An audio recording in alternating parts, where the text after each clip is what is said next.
Hi to all, this is Akshita. I am teaching class 10 Telugu ఉపవాచకం Ramayanam. So ఇందులో మనం సుందరకాండం గురించి తెలుసుకోబోతున్నాం అన్నమాట. మహాబలుడైన మారుతి సూర్యునికి, మహేంద్రునికి, వాయువునకు, బ్రహ్మకు, ఇతర దేవతలకు నమస్కరించాడు.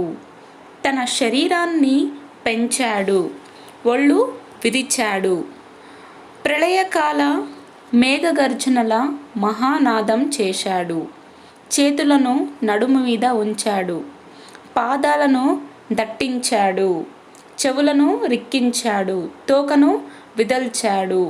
అంగదాది మహావీరులతో వాయువేగంతో సాగిపోయే రామబాణంలాగా లంకకు వెళతాను.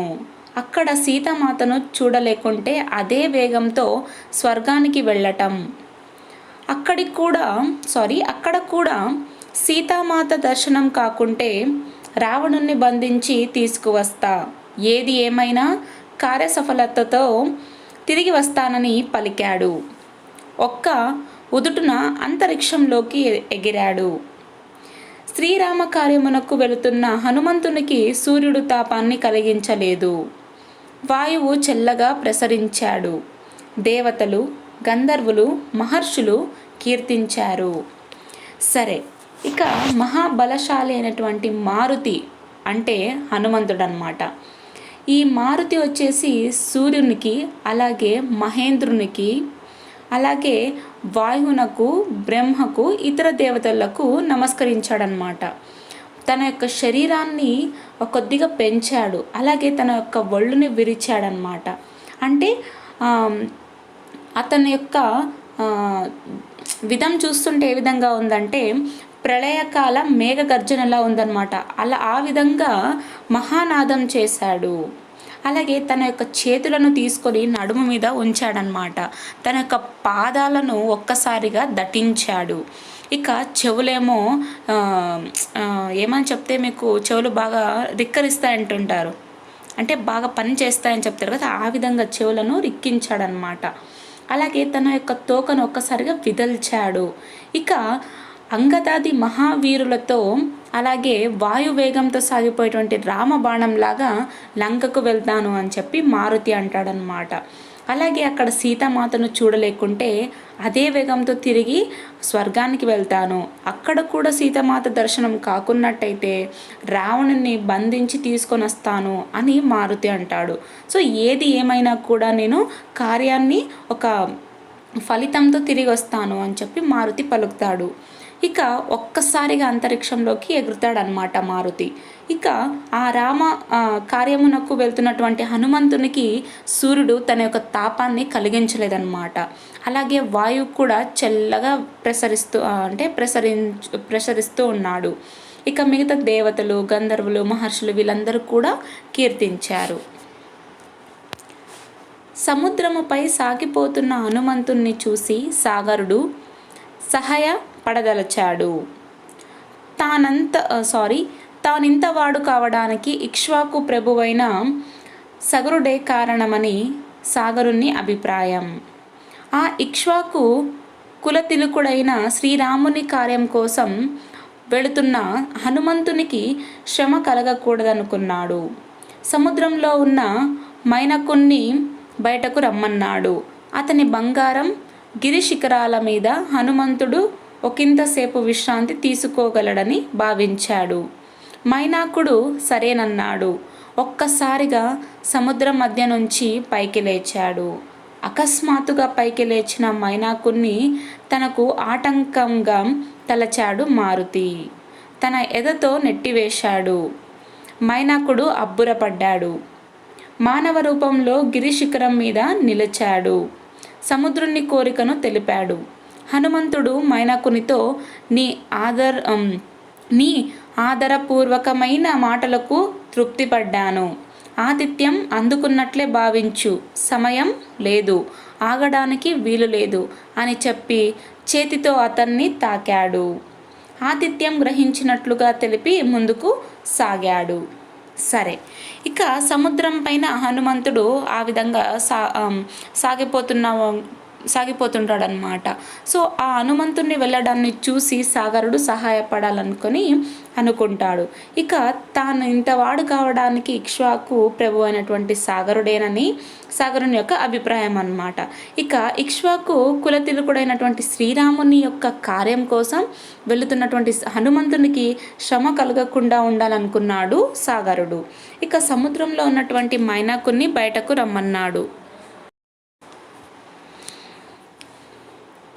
ఇక అతని యొక్క బంగారు గిరి శిఖరాల మీద హనుమంతుడు ఒక ఇంతసేపు విశ్రాంతి తీసుకుంటాడని చెప్పి భావించాడనమాట. ఇంకా మైనాకుడు కూడా సరే అంటాడు. సో ఆ విధంగా ఒక్కసారిగా సముద్రంలో నుంచి పైకి లేచాడనమాట. ఎవరు? మైనాకుడు. అకస్మాత్తుగా పైకి లేచినటువంటి ఆ మైనాకుడిని చూసి ఆ మారుతి ఏమనుకున్నా అంటే హనుమంతుడు ఏమనుకున్నాడంటే ఆటంకంగా తలుచుకున్నాడనమాట. ఇంకా తన ఎదతో నెట్టివేశాడు. ఇంకా ఆ విధంగా మైనాకుడు అబ్బుర పడతాడనమాట. సో మానవ రూపంలో గిరి శిఖరం మీద నిలిచాడు. ఇక సముద్రుని కోరికను తెలిపితే హనుమంతుడు మైనాకునితో నీ ఆదరపూర్వకమైనటువంటి మాటలకు తృప్తి పడ్డాను, కానీ నీ ఆతిథ్యం అందుకున్నట్లే భావించు, కానీ నాకు సమయం లేదు, ఆగడానికి వీలు లేదు అని చెప్పి అతన్ని తాకి వెళ్తాడనమాట. అంటే ఆతిథ్యం గ్రహించినట్లుగా తెలిపి ముందుకు సాగుతాడు. హనుమంతుని పరీక్షించడానికి వచ్చిన సురస అనే నాగమాత అతన్ని సూక్ష్మ బుద్ధిని సమయస్ఫూర్తిని చూసి ఆనందించి ఆశీర్వదించింది. సింహిక అనే రాక్షసి హనుమంతుని మింగాలని చూసింది, కానీ హనుమంతుడే తన వాడి అయిన గోళ్లతో సింహికను చీల్చేశాడు. సరే, ఇక హనుమంతుని పరీక్షించడానికి వచ్చినటువంటి సురస అనే నాగమాత అన్నమాట. అతని యొక్క సూక్ష్మ బుద్ధిని స్ఫూర్తిని చూసి ఆనందించి ఆశీర్వదించింది. సింహిక అనేటువంటి రాక్షసి ఈ హనుమంతుని మింగాలనుకునిందన్నమాట. కానీ హనుమంతుడే ఈమెను గోళ్లతో చీల్చేశాడు. త్రికూట పర్వతం మీదున్న లంకకు చేరాడు హనుమంతుడు. 100 యోజనాలు ప్రయాణించిన అణుమాత్రమైన అలసిపోలేదు. శత్రు దుర్భేద్యమైన లంకను చూశాడు. అందులో ప్రవేశించడానికి రాత్రి సమయమే అనుకూలమనుకున్నాడు. అంతవరకు వేచి ఉన్నాడు. రాత్రి కాగానే పిల్లి ప్రమాణంలోకి తన శరీరాన్ని కుదించుకొని లంకలోకి ప్రవేశించాడు. ఇంతలో లంకాది దేవత లంకిని అతన్ని చూసింది. నీవెవరు, ఎందుకొచ్చావని నిలదీసింది. యథార్థం చెప్పమని గతించింది. తనను కాదని లంకలో ప్రవేశించడం సాధ్యం కాదన్నది. తన చేతిలో చావు తప్పదని హనుమంతుడిని బెదిరించింది. హనుమంతుడు లంకానగరం అందంగా ఉంటుందని విన్నాను, ఒక్కసారి చూసిపోవాలని వచ్చాను, చూశాక వచ్చిన దారినే వెళతానని చెప్పాడు. లంకిని భయంకరంగా అరుస్తూ తన అరచేతితో హనుమంతుని బలంగా కొట్టింది. హనుమంతుడు మహానాదం చేస్తూ ఎడమ చేతితో లంకినిపై ఒక్క దెబ్బ వేశాడు. స్త్రీ అని గట్టిగా కొట్టలేదు, కానీ ఆ మాత్రం దెబ్బకే కూలబడిపోయింది లంకిని. బ్రహ్మవరం జ్ఞాపకం చేసుకుంది. ఒకనాడు వానరుడు వచ్చి లంకిని జయించినప్పుడు రాక్షసులకు కీడు మూడుతుందని బ్రహ్మ చెప్పాడు. ఆ సమయం ఆసన్నమైందని హనుమంతునితో పలికింది. లంకలోకి వెళ్ళమని చెప్పింది. సరే, ఇక ఈ త్రికూట అనేటువంటి పర్వతం మీద ఉన్నటువంటి లంకకు హనుమంతుడు చేరుకున్నాడనమాట.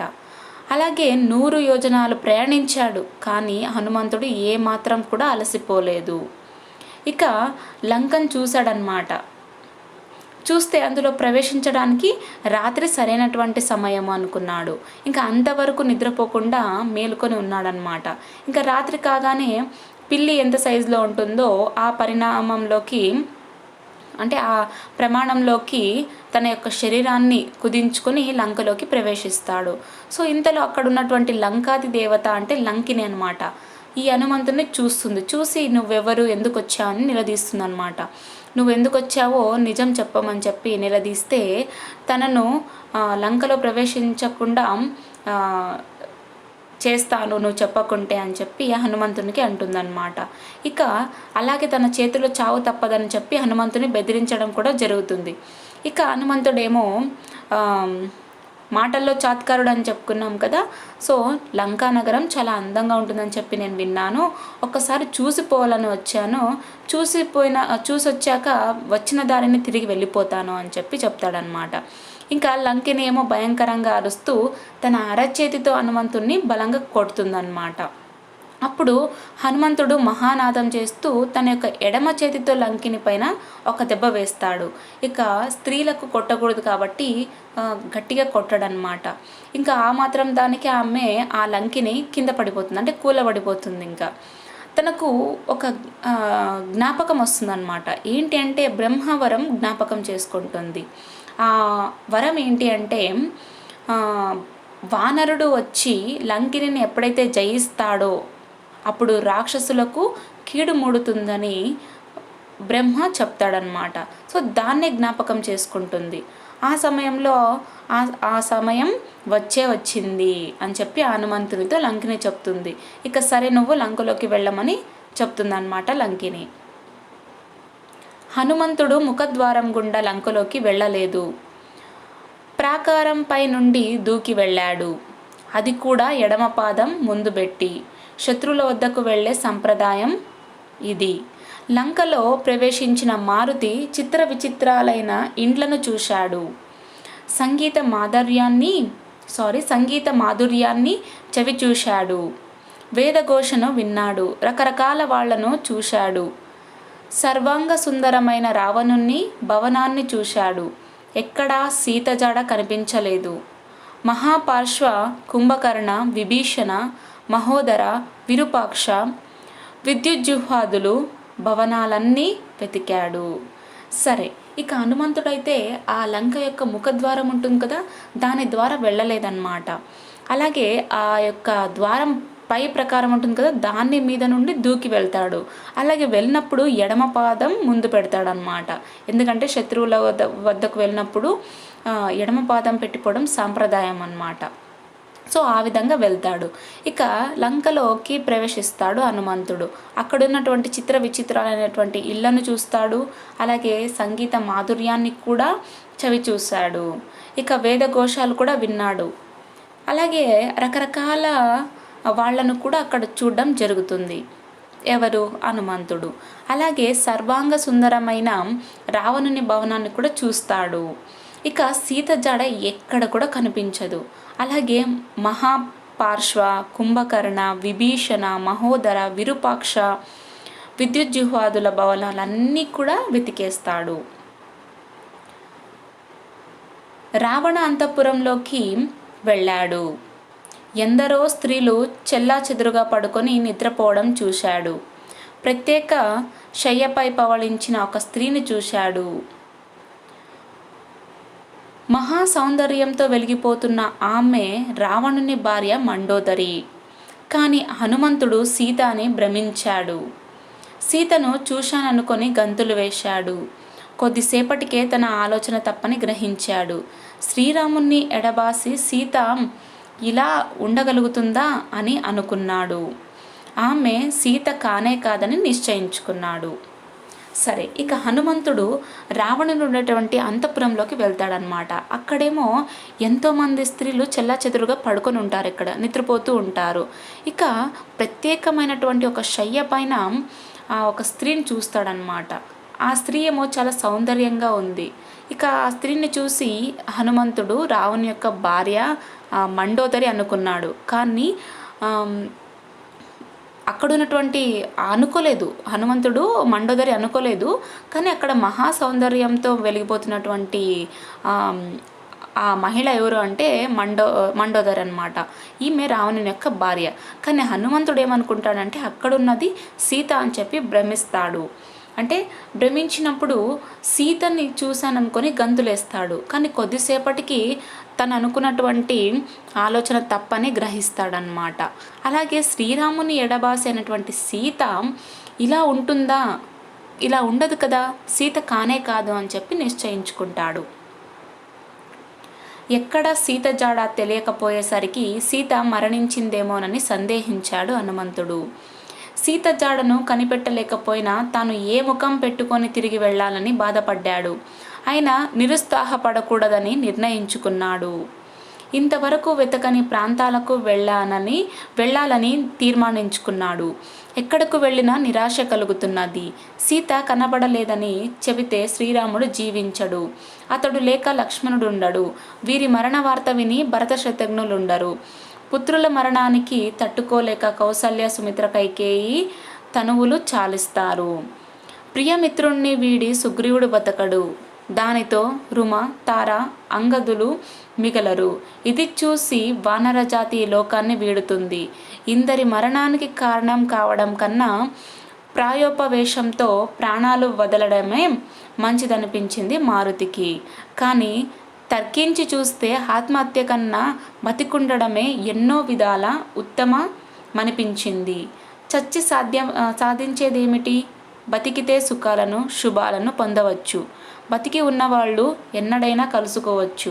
అందుకే ప్రాణాలను నిలుపుకోవాలని నిర్ణయించుకున్నాడు. సరే, ఇక ఆ అంతఃపురం అంతా వెతికినా కూడా సీత యొక్క జాడ ఎక్కడ కూడా కనిపించదన్నమాట. ఇంకా సీత మరణించిందేమో అని చెప్పి హనుమంతుడు సందేహపడ్డాడు. సీత జాడను కనిపెట్టలేకపోయినా ఇక ఏ ముఖం పెట్టుకొని నేను తిరిగి వెళ్ళగలను అని చెప్పి బాధపడ్డాడు. అయినా కూడా నిరుత్సాహపడకుండా ఉండాలని చెప్పి నిర్ణయించుకొని ఇంకా ఏ ప్రాంతాలు వెతకలేదని చెప్పి మొత్తం అన్ని ప్రాంతాలు కూడా వెతుకుతాడనమాట. కానీ ఎక్కడికి వెళ్ళినా కూడా సీత జడ కనిపించలేదు, నిరాశ కలుగుతున్నది. కానీ సీత కనబడలేదని చెప్పి శ్రీరామునికి చెప్పినట్టయితే ఇంకా శ్రీరాముడు మరణిస్తాడు, తనని చూసి లక్ష్మణుడు మరణిస్తాడు. వీళ్ళిద్దరి మరణం తెలిస్తే భరత శత్రుఘ్నులు చనిపోతారు. వాళ్ళ యొక్క చావు వింటే కౌసల్య సుమిత్ర కైకేయులు తనువు చాలిస్తారు. ఇక ప్రియమిత్రుణ్ణి వీడి సుగ్రీవుడు కూడా ఉండడు కాబట్టి ఇక సుగ్రీవుడి పరిధిలో రుమ, తారలు ఇద్దరు ఉన్నారు. అలాగే అంగదులు కొడుకు అయినటువంటి అంగదుడు కూడా ఉంటాడు. ఇక వీళ్ళు ఇంకేమనైతే వానర జాతి ఈ లోకాన్ని వీడుతుంది. ఇక ఇందరి మరణానికి కారణం అవ్వడం కన్నా మరణించడమే మేలు, అంటే ప్రాయోపవేశంతో ప్రాణాలు వదలడమే మేలు అని చెప్పి హనుమంతుడు అనుకుంటాడనమాట. అయినా కూడా అన్నీ ఆలోచించి చూస్తే ఆత్మహత్య కన్నా బతికుండడమే ఎన్నో విధాల ఉత్తమం అనిపించింది. ఇంకా చచ్చి సాధించేదేమిటి? బతికితే సుఖాలను శుభాలను పొందవచ్చు, కానీ బతికున్న వాళ్ళు కూడా ఎన్నడైనా కలుసుకోవచ్చు. అందుకే ప్రాణాలను నిలుపుకోవడానికి నిర్ణయించుకున్నాడు హనుమంతుడు.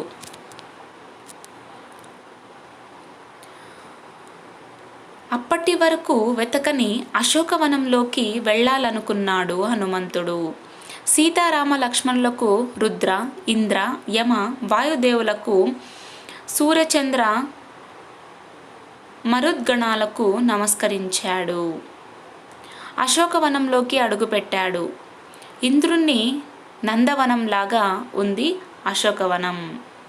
సరే, ఇక అన్ని చోట్ల వెతికాడు కానీ అశోకవనంలోకి వెళ్ళలేదన్నమాట హనుమంతుడు. అక్కడికి వెతకని హనుమంతుడు సీతారామ లక్ష్మణులు, అలాగే రుద్ర, ఇంద్ర, యముడు, వాయుదేవులకు, అలాగే సూర్యచంద్రులకు, అలాగే మరుద్గణాలకు నమస్కరించాడు. ఇక నమస్కరించి ఆ అశోకవనంలోకి కాలు పెడతాడనమాట. ఇక ఇంద్రుని నందవనంలా, ఇంద్రుడు అంటే దేవతలకు రాజు అయినటువంటి ఇంద్రుడు ఉన్నాడు కదా, ఆ ఇంద్రుని నందవనం ఏ విధంగా ఉందో అశోకవనం కూడా అలా ఉందన్నమాట. అణువణువున వెతికాడు హనుమంతుడు. ఎత్తైన శింషుప వృక్షాన్ని ఎక్కాడు. దాని కింద మలిన వస్త్రాలను కట్టుకొని ఉన్న ఒక స్త్రీని చూశాడు. ఆమె చుట్టూ రాక్షస స్త్రీలున్నారు. ఆమె కృషించి ఉంది, దీనావస్థలో ఉంది. ఆమె సీతే అనిపించింది హనుమంతునికి. ఆమె ధరించిన ఆభరణాలను చూశాడు. రాముడు చెప్పిన వాటితో సరిపోలాయి. ఋషిముఖ పర్వతం మీద పడిన ఆభరణాలు ఆమె శరీరంపై కనిపించడం లేదు. వీటన్నిటిని దృష్టిలో పెట్టుకొని ఆమె సీతే అని ధృవపరుచుకున్నాడు. ఆ వృక్షంపైనే ఉండిపోయాడు. ఇక ఆ అశోకవనంలోకి అడుగుపెట్టినటువంటి హనుమంతుడు అణువున వెతుకుతాడనమాట. అలాగే ఎత్తైనటువంటి శింషుప వృక్షాన్ని ఎక్కుతాడు. ఎక్కి ఉంటే దాని కింద మలిన వస్త్రాలు కట్టుకొని ఒక కట్టుకొని ఉన్నటువంటి ఒక స్త్రీని చూస్తాడు హనుమంతుడు. ఇక ఆమె చుట్టూ రాక్షస స్త్రీలు ఉంటారు కదా, ఇంకా రావణుడు కాపలా పెట్టింటాడు కదా ఆ రాక్షస స్త్రీలను, వీళ్ళని చూస్తాడనమాట హనుమంతుడు. ఇక ఆమె చాలా బాధతో ఉంది. ఇలాంటి దీనావస్థలో ఉన్నటువంటి సీతను హనుమంతుడు చూస్తాడు. ఇక ఆమె సీతే అని చెప్పి హనుమంతుడు అనుకుంటాడు అనమాట. అలాగే ఆమె ధరించినటువంటి ఆభరణాలను కూడా చూశాడు. ఇక రాముడు చెప్పిన వాటితో సరిపోయాయన్నమాట. ఇక ఋష్యముఖ పర్వతం మీద పడిపోయినటువంటి ఆభరణాలు ఆమె శరీరంపై కనిపించడం లేదు. వీటన్నిటిని కూడా దృష్టిలో పెట్టుకొని హనుమంతుడు ఈమె సీత అని చెప్పి ఒక నిర్ణయానికి తీసుకుంటే ధృవపరుచుకుంటాడనమాట. అలాగే ఆ వృక్షంపైనే ఉండిపోతాడు. సీతాదేవిని చూడగానే హనుమంతుని కన్నుల నుండి ఆనంద్రాశ్రులు జారాయి. శ్రీరాముని స్మరించుకొని నమస్కరించాడు. ఇక ఆ సీతాదేవిని చూసినటువంటి హనుమంతుడికి కన్నుల నుంచి అంటే ఆనంద బాష్పాలు అంటాం కదా, ఆ విధంగా ఆనంద బాష్పాలు జారాయన్నమాట. ఇక శ్రీరాముని స్మరించుకొని నమస్కరించింది. వేకువజామైంది. వేదఘోషలు వినబడుతున్నాయి. నిద్ర లేచిన రావణుడు అశోకవనం వైపు అడుగులు వేస్తున్నాడు. సుగంధ తైలాలతో తడిసి ఉన్న కాగడాలను ధరించిన స్త్రీలు ముందు నడుస్తున్నారు. రావణుని తేజస్సు చూసి ఆశ్చర్యం చకితుడయ్యాడు హనుమంతుడు. సీత దగ్గరికి వచ్చి రావణుడు నయన భయన సీత మనసు మార్చే ప్రయత్నం చేశాడు. కానీ ఎలాంటి ప్రలోభాలకు తాను లొంగనని సీత తేల్చి చెప్పింది. శ్రీరాముని నుంచి తప్పించుకోవడం సాధ్యం కాదని హెచ్చరించింది. సరే చూడండి, ఇక సీతాదేవిని చూసి హనుమంతుడు తన కళ్ళ నుండి ఆనందరాశులు దాల్చాడు. ఇంకా శ్రీరాముని స్మరించుకుంటూ నమస్కరించాడనమాట. అలాగే వేకువజామైంది. ఇక వేదఘోషలన్నవి వినబడుతున్నాయి. అలాగే నిద్ర లేచినటువంటి రావణుడు అశోకవనం వైపు నడుచుకుంటూ వస్తున్నాడనమాట. అలాగే సుగంధ తైలాలతో తడిసి ఉన్నటువంటి కాగడాలను ధరించినటువంటి స్త్రీలు కూడా ముందు నడుస్తున్నారు. ఇక రావణుని యొక్క తేజస్సు చూసి ఆశ్చర్యపోయాడనమాట హనుమంతుడు. ఇంకా అక్కడ ఉన్నటువంటి సీతాదేవి దగ్గరికి వచ్చాడు. వచ్చి సీత యొక్క మనసును మార్చడానికి ఎంతో ప్రయత్నం చేశాడు. కానీ ఎలాంటి ప్రలోభాలకు సీతాదేవి లొంగలేదన్నమాట. సో తేల్చి చెప్పేసింది. అలాగే శ్రీరాముని నుండి నువ్వు తప్పించుకోవడం సాధ్యం కాదని చెప్పి హెచ్చరిస్తుంది. రావణుని. రావణునిలో ఆవేశం పెళ్ళుబిక్కింది. 2 నెలలు గడువు విధించాడు. ఎలాగైనా సీతను తన దారికి తెమ్మని రాక్షస స్త్రీలను ఆదేశించి తన భవనానికి చేరుకున్నాడు. ఇక ఆ సీతాదేవి యొక్క మాటలు విన్నటువంటి రావణునికి కోపం వచ్చిందనమాట. ఇక నీకు 2 నెలలు గడువు ఇస్తున్నాను, ఎలాగైనా కానీ సీతను తన యొక్క దారికి తీసుకొని రామని చెప్పి రాక్షసులకు, అక్కడ ఉన్నటువంటి రాక్షస స్త్రీలకు ఆజ్ఞ వేస్తాడనమాట. తీసుకొని తన భవనానికి చేరుకున్నాడు. అంటే ఆ మాటలన్నీ చెప్పేసి ఆ రాక్షస స్త్రీలకు తన యొక్క భవనానికి వెళ్ళిపోతాడనమాట. రాక్షస స్త్రీలు ఎన్నో రకాలుగా సీతకు నచ్చజెప్ప ప్రయత్నం చేశారు. ఆమె నిరాకరించింది. చివరకు సీతను చంపుతామని భయపెట్టారు. ఈ దుస్థితికి సీత ఎంతో విలపించింది. శ్రీరామునికి దూరమై బతకడం కన్నా శరీరాన్ని విడవడమే మేలన్నది. ఇక ఆ రావణుడు రాక్షస స్త్రీలకు తన మనసు మార్చమని చెప్పి వెళ్తాడు కదా, వీళ్ళు ఎంతగానో సీతకు నచ్చజెప్పడానికి ప్రయత్నిస్తారనమాట. కానీ సీత మాత్రం నిరాకరిస్తూనే ఉంది. ఇంకా చివరకు సీతను చంపుతానని చెప్పి కూడా భయపెడతారు. ఇంకా సీత ఈ దుస్థితికి రావడానికి చాలా బాధపడుతుంది అన్నమాట. అలాగే ఇక శ్రీరాముని విడిచి బతకడం కన్నా, అతనికి దూరంగా బతకడం కన్నా మరణించడమే మేలు అనుకుంటుంది. ఆ మాటలను విని కొందరు రాక్షస స్త్రీలు రావణుడికి ఈ విషయం చెప్పడానికి వెళ్ళారు. ఇంకొందరు తక్షణమే సీతను బంధించగలమన్నారు. అంతవరకు నిద్రించిన త్రిజట అప్పుడే మేల్కొంది. త్రిజట విభీషణుని కూతురు. రాక్షస స్త్రీలను అదలించింది. తనకు వచ్చిన కళను చెప్పింది. 1000 హంసలతో కూడిన పల్లకి మీద లక్ష్మణుడితో శ్రీరాముడు కూర్చున్నట్లు చూశాను. సముద్రం మధ్య ఒక తెల్లని పర్వతం మీద సీత కూర్చోవడం చూశాను. నూనె పూసిన శరీరంతో రావణుడు నేల మీద పడి ఉండడం చూశాను. ఒక నల్లని స్త్రీ శరీరమంతా బురద పూసుకొని ఎర్రని వస్త్రములు కట్టి రావణుని మెడకు తాడు కట్టి దక్షిణం వైపుగా ఈడ్చుకు వెళ్ళడం చూశాను. వరాహం మీద రావణుడు, మొసలి మీద ఇంద్రజిత్తు, ఒంటె మీద కుంభకర్ణుడు దక్షిణ దిశగా వెళ్ళడం చూశాను. లంక చిన్న భిన్నం కావడం చూశాను అన్నది. స్వప్నంలో విమాన దర్శనం కావడాన్ని బట్టి సీత కోరిక సిద్ధిస్తుందని, రావణునికి వినాశనం తప్పదని, శ్రీరామునికి జయం కలుగుతుందని చెప్పింది. సరే, ఇక ఈమె మీరు ఏమైనా చేసుకోండి, శ్రీరామునికి దూరంగా ఉండడం కన్నా మరణించడమే వేలు అని చెప్తే, ఈ మాటలు ఉన్నటువంటి కొందరు రాక్షస స్త్రీలు రావణుడికి ఈ విషయం చెప్పడానికి వెళ్తారనమాట. ఇంకొంతమంది ఏమో తనను బంధిస్తామని చెప్పి సీతను బెదిరిస్తారు. అలాగే త్రిజట అనేటువంటి ఒక అమ్మాయి అన్నమాట. అంటే ఆమె విభీషణుని యొక్క కూతురు. ఆమె రాక్షస స్త్రీలనందరినీ అదిలించింది.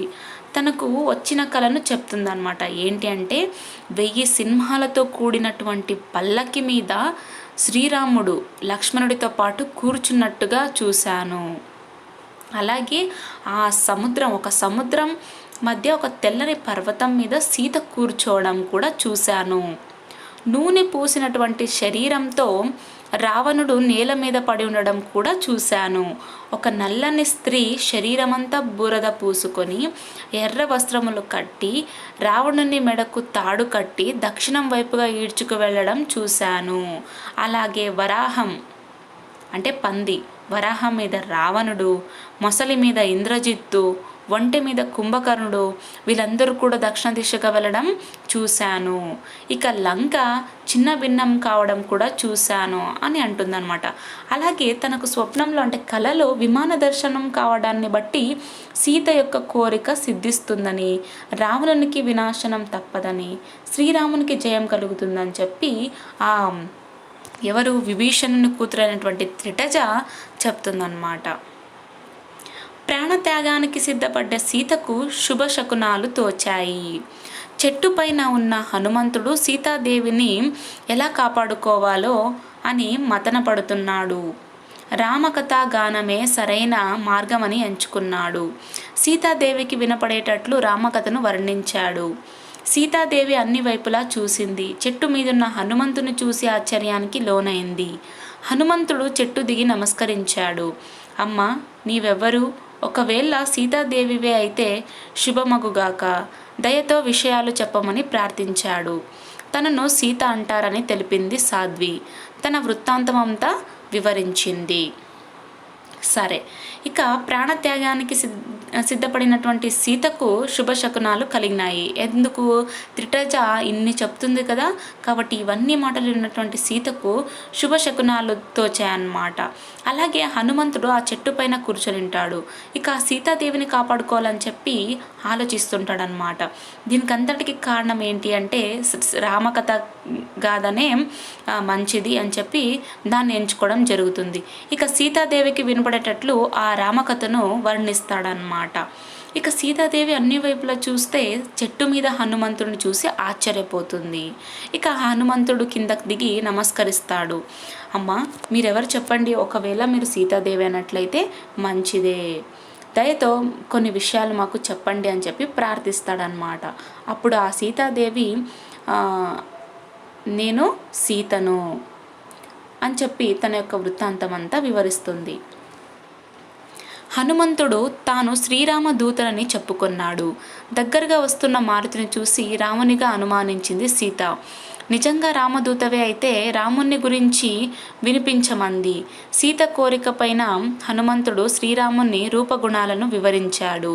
శ్రీరాముని ముద్రికను సమర్పించాడు. దాన్ని చూసి పరమానంద భరితులారైంది సీత. తన దైన్యాన్ని వివరించి శ్రీరాముని త్వరగా లంకకు తీసుకువచ్చి రాక్షసుల చెర నుండి తనను విడిపించమని చెప్పమని మారుతికి చెప్పింది. సరే చూడండి, ఇక హనుమంతుడేమో నేను శ్రీరాముని యొక్క దూతను అని చెప్పి చెప్తాడు. అలాగే దగ్గరకు వెళ్తుంటే రావణును ఏమో అని చెప్పి అనుమానిస్తుంది సీత.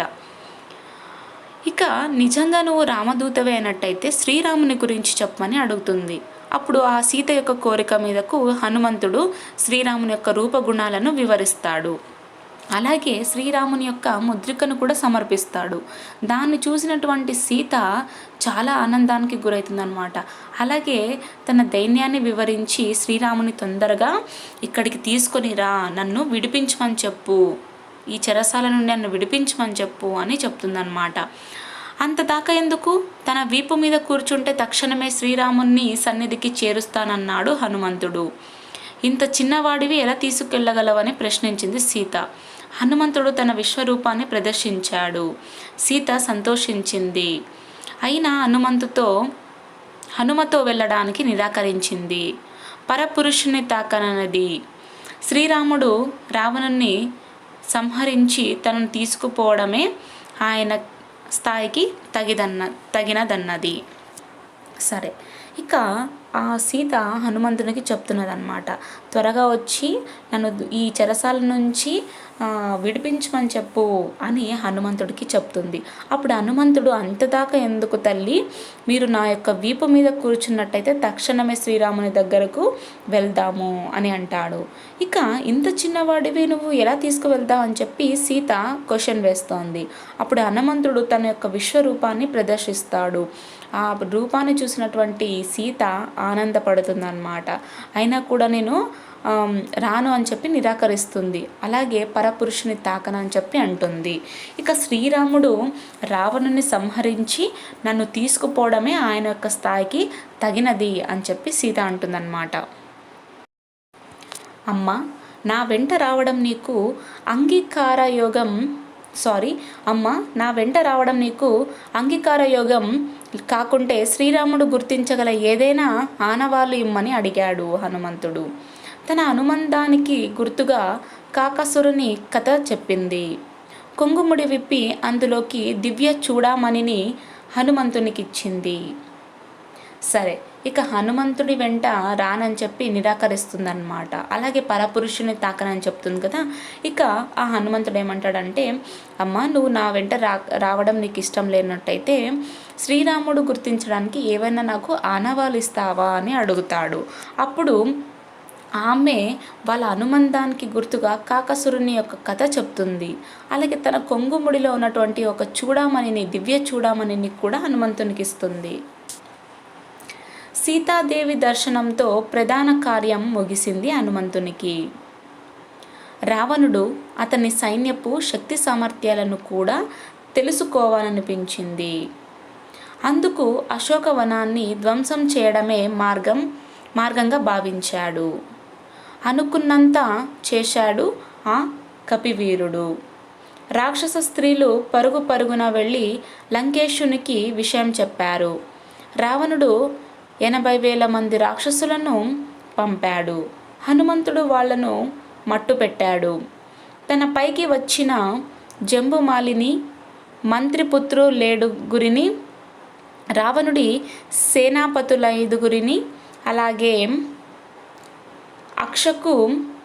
అక్షకుమారుణ్ణి అంతమొందించాడు. చివరికి ఇంద్రజిత్తు బ్రహ్మాస్త్రాన్ని ప్రయోగించి హనుమంతుణ్ణి బంధించాడు. బ్రహ్మవరం చేత అది హనుమంతుని మీద క్షణకాలమే పనిచేసింది. అయినా తాను దానికి కట్టుబడి ఉన్నట్లు నటించాడు హనుమంతుడు. రావణుని ముందు ప్రవేశపెట్టారతన్ని. రావణుడుగా తాను రామదూతనని చెప్పాడు. శ్రీరాముని పరాక్రమం ఎలాంటిదో సభాముఖంగా చాటాడు. సహించలేని రావణుడు హనుమంతుని చంపమని ఆజ్ఞ ఇచ్చాడు. దూతను చంపడం భావ్యం కాదన్నాడు విభీషణుడు. ఇతర పద్ధతుల్లో దూతను దండించవచ్చన్నాడు. సరే, ఇక సీతాదేవి దర్శనం చేసుకున్నాక అదే ప్రధాన కార్యం అనుకొని హనుమంతుడు భావించాడనమాట. సో ఆ కార్యం ఎలాగో ముగిసింది. ఇక రావణుడేమో అతని సైన్యపు ఉంటుంది కదా శక్తి సామర్థ్యాలను తెలుసుకోవాలనుకున్నాడు. ఆ రావణుడు వాళ్ళ యొక్క సైన్యపు శక్తి సామర్థ్యాలను తెలుసుకోవాలనుకున్నాడు. ఇక అందుకు అశోకవనాన్ని ధ్వంసం చేయడాన్నే మంచి మార్గంగా భావిస్తాడనమాట. ఇక అనుకున్నంతది చేశాడు. ఎవరు? హనుమంతుడు. ఇక రాక్షస స్త్రీలేమో పరుగు పరుగున వెళ్ళి ఆ లంకేశును అంటే రావణుడికి విషయం చెప్తారనమాట. ఇక రావణుడేమో 80,000 మంది రాక్షసులను కూడా పంపుతాడు. అలాగే హనుమంతుడు వాళ్ళందరినీ కూడా చంపేస్తాడు. ఇక తన పైకి జంబుమాలిని, మంత్రపుత్రులు 7గురిని, అలాగే రావణు యొక్క సేనాధిపతులు 5గురిని, అక్షకుమారుణ్ణి అందరినీ కూడా పంపిస్తే వీళ్ళందరినీ కూడా చంపేస్తాడు. ఇక చివరకు ఇంద్రజిత్తు వచ్చేసి ఒక బ్రహ్మాస్త్రాన్ని ప్రయోగిస్తాడు హనుమంతుని మీద. బ్రహ్మాస్త్రాన్ని ప్రయోగిస్తే హనుమంతుడు బంధించినట్టుగా అంటే బందీ అయినట్టుగా నటిస్తాడనమాట. ఇక అతన్ని రావణుని ముందు ప్రవేశపెడతారు. ఇక రావణుడి ముందుగా నేను రామదూతను, అలాగే రాముని యొక్క పరాక్రమం గురించి చెప్తాడనమాట. ఇక ఆ మాటలు విన్నటువంటి రావణుడు అతన్ని చంపమని ఆజ్ఞ వేస్తాడు.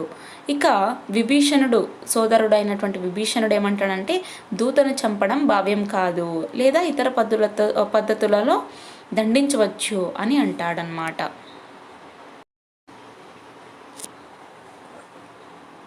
హనుమంతుని తోకకు నిప్పట్టించి లంకంతా కలయదిప్పమన్నాడు రావణుడు. బట్టలతో హనుమంతుని తోకను చుట్టారు, నూనెతో తడిపారు, తోకకు నిప్పు పెట్టి ఊరంతా ఊరేగిస్తున్నారు. హనుమంతుడు ఒక్కసారిగా ఆకాశంలోకి ఎగిరాడు. విభీషణుని భవనం తప్ప లంకంతా నిప్పు పెట్టాడు. అందుకే సీతను చూసి రమ్మంటే లంకను కాల్చి వచ్చాడని సామెత పుట్టింది. లంకలో ఆహాకారాలు మిన్నుముట్టాయి. ఇక ఈ రావణుడి ఆజ్ఞ మేరకు ఏం చేస్తారంటే ఈ హనుమంతుని యొక్క తోకకు ఒక బట్టను కట్టి దానికి నూనె రాసి నూనెతో తడిపి నిప్పు పెడతారనమాట. నిప్పు పెట్టి ఊరంతా ఊరేగిస్తారు. ఇక అలా చేస్తుంటే హనుమంతుడు ఒక్కసారిగా ఆకాశంలోకి ఎగిరి లంకంతా నిప్పు పెడతాడనమాట. కానీ విభీషణుని యొక్క భవనం తప్ప మిగతా మొత్తం నిప్పు పెట్టేస్తాడు. సో ఆ విధంగా ఆ లంకలో మొత్తం ఆహాకారాలు మిన్నుముడతాయి అన్నమాట. అందుకే మనం ఒక సెంటెన్స్ని ఒక ప్రావర్బ్ని వాడుతూ ఉంటాం. చూసి రమ్మంటే కాల్చి వచ్చాడని, అంటే సీతను చూసి రమ్మని చెప్పి పంపిస్తే లంకను కాల్చి వచ్చాడని చెప్పి ఒక సామెత పుట్టింది. లంకను కాల్చాక హనుమంతుడు సముద్రంలో తోకను చెల్లార్చుకున్నాడు. తోకతో పాటు ఆయన కోపం కూడా చెల్లారింది. తాను తప్పు చేశాననుకున్నాడు. కోపం ఎంతో అనుకున్నాడు. లంకంతా కాలి సీతామాత కూడా కాలిపోయి ఉంటుందని బాధపడ్డాడు. వచ్చిన పనిని చేజేతుల పాడు చేసుకున్నందుకు తనను తాను నిందించుకున్నాడు. కానీ ఎక్కడో చిన్న ఆశ, తన తోకనే కాల్చని అగ్నిదేవుడు పరమ పూజ్యురాలైన సీతను దహిస్తాడా అని ధైర్యం తెచ్చుకున్నాడు. ఇంతలో సీత క్షేమంగా ఉందని చారణుల ద్వారా తెలుసుకొని చాలా సంతోషించాడు. సీతమ్మ దగ్గరికి చేరి పాదాభివందనం చేశాడు. ఆమె అనుమతితో తిరుగు ప్రయాణం అయ్యాడు. సరే, ఇక లంకను కాల్చాక హనుమంతుడు తన యొక్క తోకను చెల్లార్చుకోవడానికి సముద్రంలోకి వెళ్తాడనమాట. తన తోకతో పాటు తన యొక్క కోపాన్ని కూడా చెల్లార్చుకుంటాడు. ఇక తన యొక్క తప్పు తెలుసుకుంటాడు. ఏంటంటే కోపంతో చేసినటువంటిది ఎంతో అనర్థదాయకంగా ఉంటుంది. అలాగే లంకంతా కాలితే ఇక సీతామాత కూడా కాలిపోయి ఉంటుందని చెప్పి బాధపడతాడనమాట. ఇక వచ్చిన పని సరిగ్గా చేయకుండా పాడు చేశాను కదా అని చెప్పి తాను నిందించుకుంటాడు. ఇక ఒక చిన్న ఆశ ఉంటుంది తనకు. అగ్నిదేవుడైనటువంటి అతను నా యొక్క తోకనే కాల్చేయలేదు, అలాంటి పూజ్యులైనటువంటి సీతను కాలుస్తాడా, దహిస్తాడా అని ధైర్యం తెచ్చుకుంటాడనమాట. ఇంతలో సీత చాలా బాగుందని, అంటే క్షేమంగా ఉందని చెప్పి కొందరి చారుల ద్వారా తెలుసుకుంటాడనమాట. ఇక తెలుసుకుని సంతోషిస్తాడు. అలాగే సీత దగ్గరికి వెళ్ళి పాదాభివందనం చేస్తాడు. ఆమె యొక్క అనుమతితో తిరిగి ప్రయాణం అవుతాడు. అరిష్టం అనే పర్వతాన్ని ఎక్కాడు. అక్కడి నుంచి ఆకాశంలోకి ఎగిరాడు. మధ్యలో ఆత్మీయపూర్వకంగా మైనాకుడిని తాకి వేగంగా ప్రయాణం కొనసాగించాడు.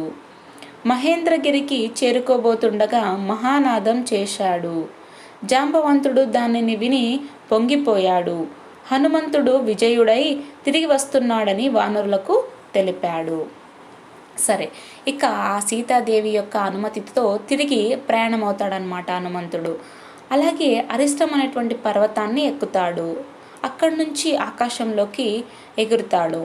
ఎగిరి మధ్యలో ఆత్మీయపూర్వకంగా ఉన్నటువంటి మైనాకుడు ఉంటాడు కదా, వచ్చేటప్పుడు తెలుసుకున్నాం కదా, అతన్ని తాకి వేగంగా ప్రయాణం కొనసాగిస్తూ వస్తుంటాడు. అలాగే మహేంద్రగిరికి దగ్గరగా చేరుకోబోతున్నానని చెప్పి ఒక మహానాదాన్ని సృష్టించాడు, అంటే ఒక మహానాదం చేశాడనమాట. ఇక అక్కడ ఉన్నటువంటి జాంబవంతుడేమో ఆ మహానాదం విని పొంగిపోతాడు. అలాగే హనుమంతుడు విజయుడై తిరిగి వస్తున్నాడని చెప్పి ఆ వానరులందరికీ తెలుపుతాడు.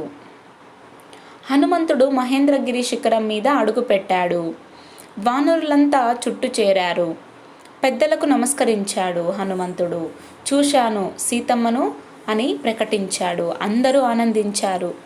లంకా ప్రయాణ విశేషాలను వారికి వివరించాడు మారుతి. అంగదుడు, ఓ వీరుల్లారా, సీతాదేవి జాడ తెలిసిన తర్వాత కూడా ఆమె లేకుండా శ్రీరాముని దగ్గరికి వెళ్ళడం సబబు కాదు. లంకకు వెళ్ళి రావణుణ్ణి చంపి సీతను తీసుకొని రాముని వద్దకు వెళదామని అన్నాడు. జాంబవంతుడు అంగదుడి మాటలను ఖండించాడు. శ్రీరామ సుగ్రీవులు సీతను చూసి రమ్మన్నారే కానీ తీసుకురమ్మన్న లేదు. పైగా రావణుణ్ణి సంహరిస్తానని శ్రీరాముడు ప్రతిజ్ఞ చేసి ఉన్నాడు. దానికి భంగం కలగనీయకూడదన్నాడు. అందరూ వెళ్ళి జరిగిన విషయాలను నివేదిద్దామన్నాడు. ఇక ఆ హనుమంతుడు మహేంద్రగిరి శిఖరం మీదకు వెళ్తాడనమాట. వెళ్తే అక్కడున్నటువంటి వానులంతా ఈ హనుమంతుడిని చుట్టుముట్టేస్తారు. ఇక పెద్దలకు నమస్కరిస్తాడు హనుమంతుడు. నమస్కరించి సీతామాతను చూసొచ్చాను అని చెప్తాడు. చెప్పగానే ఆ మాటలు విన్నటువంటి అందరూ కూడా సంతోషిస్తారు. అలాగే లంక ప్రయాణ విశేషాలను కూడా వాళ్ళకు వివరిస్తాడు. ఇక అక్కడ అంగదుడు ఉంటాడు కదా, అప్పుడు ఏమంటాడంటే, సీతాదేవి జాడ తెలిసింది, ఇక మనం తెలిసినా కూడా ఇలా ఉండకూడదు, వెంటనే శ్రీరాముని దగ్గరికి వెళ్ళి చెప్పడం సబబు కాదు, కాబట్టి లంకకు వెళ్ళి శ్రీరాముని చంపి సీతను తీసుకొని వచ్చి శ్రీరామునికి వద్దకు వెళ్దాము అని అంటాడు. ఇక జాంబవంతుడేమో అంగదుడి యొక్క మాటలను తిరస్కరిస్తాడనమాట. అంటే శ్రీరామ సుగ్రీవులు సీతను చూసి రమ్మన్నారే కానీ తీసుకొని రమ్మనలేదు. పైగా శ్రీరాముడే ఆ రావణుణ్ణి సంహరిస్తానని చెప్పి ప్రతిజ్ఞ చేశాడు. వాళ్ళ యొక్క పనికి మనం భంగం కలగనీయకూడదు, కాబట్టి అందరూ జరిగినటువంటి విషయాలను చెప్దామని చెప్పి అనుకొని వెళ్తారు. దారిలో అందరూ మధువనంలోకి వెళ్ళారు. తేనెలు తాగారు. మధువనాన్ని ధ్వంసం చేశారు. మధువనం సుగ్రీవుని రక్షణలో ఉన్నది. అతని మేనమామ దదిముక్కుడు దాన్ని కాపాడుతున్నాడు. వానరుల దాటికి దదిముక్కుడు గాయాల పాలయ్యాడు. వెంటనే వెళ్ళి సుగ్రీవునికి విషయం చెప్పాడు. ఇదంతా శుభ సూచకంగా భావించాడు సుగ్రీవుడు. సరే, ఇక వీళ్ళు దారిలో వెళ్తుండగా ఒక మధువనంలోకి వెళ్తారనమాట. అక్కడ ఉన్నటువంటి తేనెలను తాగుతారు. అలాగే మధువనాన్ని మొత్తాన్ని కూడా ధ్వంసం చేస్తారు. ఇక ఆ మధువనాన్ని సుగ్రీవుని యొక్క రక్షణలో ఉంటుంది. ఇది తన మేనమామ అయినటువంటి దదిముక్కుడు దీన్ని కాపాడుతూ, అంటే ఈ వనాన్ని కాపాడుతూ ఉంటాడు. ఇక ఈ వనరుల యొక్క దాటికి దదిముక్కుడికి గాయాలవుతాయన్నమాట. ఇతను వెళ్ళి సుగ్రీవునికి చెప్తే సుగ్రీవుడేమో ఇదంతా శుభ సూచకంగా భావిస్తాడు.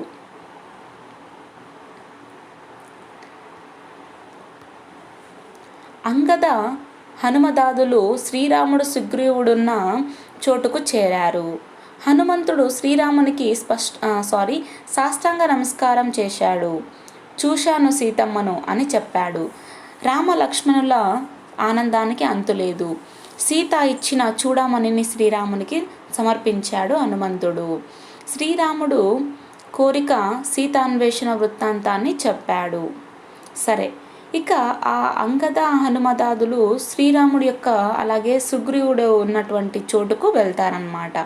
అక్కడ హనుమంతుడు శ్రీరామునికి సాష్టాంగ నమస్కారం చేసి సీతమ్మను చూశాడు అని చెప్పి చెప్తాడు.